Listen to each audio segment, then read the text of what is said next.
Good evening. Shocking news today as the government announced it will abolish NHS England, the body running our health service.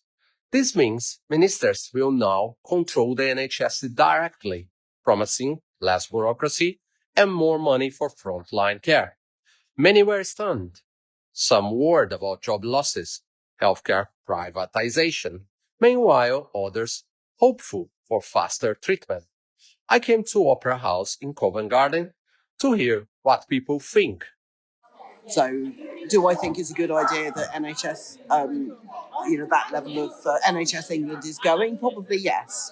I don't really know too much of what's going on at the moment. I mean, I've heard and read headlines and stories in like the Daily Mail, and just reports online about Keir Starmer wanting to get rid of NHS England. I'm not really sure what that means, but it does worry me a little bit. As a British citizen, UK resident, I depend deeply on the NHS for myself and my family.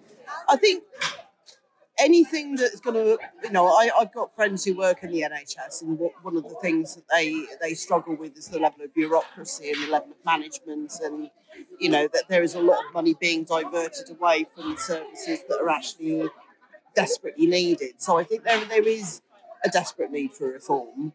That's quite worrying for myself as a parent.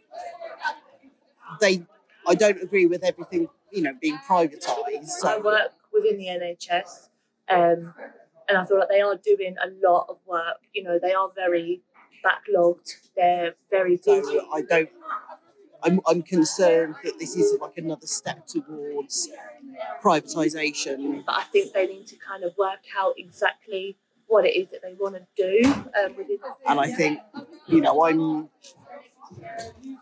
it needs to have those checks and balances in place to make sure that the money goes where it needs to go.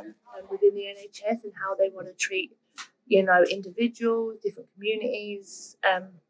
But yeah, as I said, I don't really know too much about it, but it is a little bit concerning. But anything that, puts the money at ground root level where it needs to be can only be a good thing. And to, reduce the level of bureaucracy so that people can actually do their jobs and do their jobs well. I don't have an issue with that as long as it's done properly.